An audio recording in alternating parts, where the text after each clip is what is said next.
আসসালামু আলাইকুম ওয়া রাহমাতুল্লাহি ওয়া বারাকাতুহু। সম্মানিত ইমানদার মুসলমান ভাই বোনেরা, আজ আমরা জেনে নেব জিলহজ মাসের প্রথম 10 দিনের আমল সম্পর্কে ইনশাআল্লাহ। এই 10টা দিন এত গুরুত্বপূর্ণ দিন। এই 10 দিন এবং 10 রাত হচ্ছে হজের প্রতীক। আল্লাহর বান্দারা হজে চলে যায় এবং আল্লাহ তাআলার নৈকট্য অর্জনের জন্য হজ করে থাকে। সেজন্য এই 10টা দিন এবং রাত দোয়া কবুলের গুরুত্বপূর্ণ সময় এবং আমলের সময়।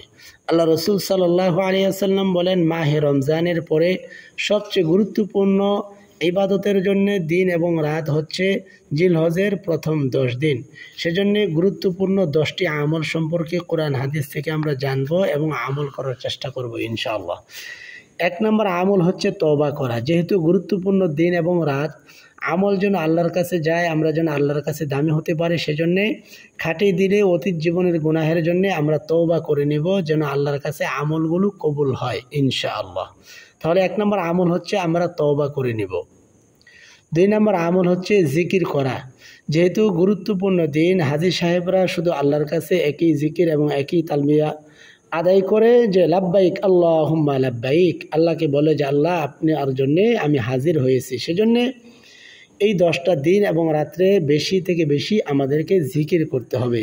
সুবহানাল্লাহ, আলহামদুলিল্লাহ, আল্লাহু আকবার, লা ইলাহা ইল্লাল্লাহু মুহাম্মাদুর রাসূলুল্লাহ সাল্লাল্লাহু আলাইহি ওয়াসাল্লাম, এই জিকিরগুলো আমরা করব।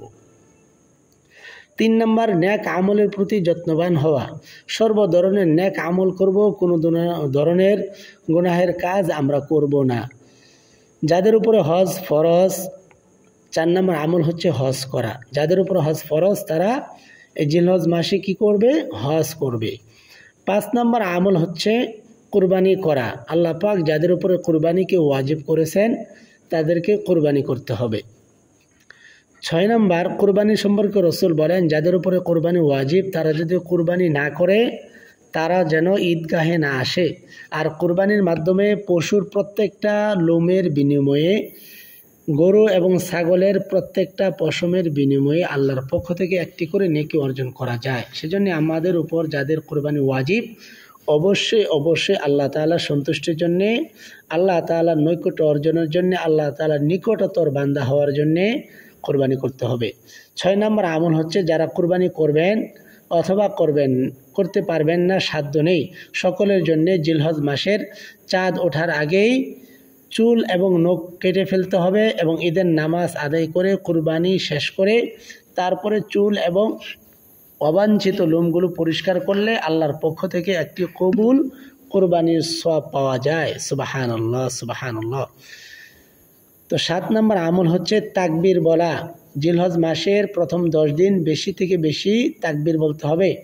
তাকবীর হচ্ছে আল্লাহু আকবার, আল্লাহু আকবার, লা ইলাহা ইল্লাল্লাহু ওয়াল্লাহু আকবার, আল্লাহু আকবার, ওয়ালিল্লাহিল হামদ। এই তাকবীর বেশি বেশি পড়তে হবে। 8 নম্বর আমল হচ্ছে তাকবীরে তাশরিক আদায় করা। তাকবীরে তাশরিক হচ্ছে 9 জিলহজ ফজরের নামাজ থেকে নিয়ে 13 জিলহজ আসর পর্যন্ত, অর্থাৎ 23 ওয়াক্ত নামাজে ফরজ নামাজের পরে একবার পড়তে হবে আল্লাহু আকবার, আল্লাহু আকবার, লা ইলাহা ইল্লাল্লাহু, আল্লাহু আকবার, আল্লাহু আকবার, ওয়ালিল্লাহিল হামদ। এটাকে বলা হয় তাকবীরে তাশরিক। তো 9 নম্বর আমল হচ্ছে প্রথম 9 দিন রোজা রাখা। জিলহজ মাসের প্রথম 9 দিন রোজা রাখা।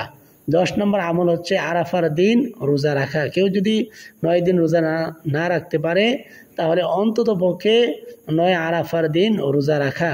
আল্লাহ রসুল সাল্লাল্লাহু আলাইহি ওয়াসাল্লাম কখনো এই 9 দিন রোজাকে ছাড়তেন না। সেজন্যে গুরুত্বপূর্ণ আমল আমরা 9 দিন রোজা রাখবো ইনশাআল্লাহ। এই আমলগুলো শেয়ার করে দিবেন অন্য মুসলমান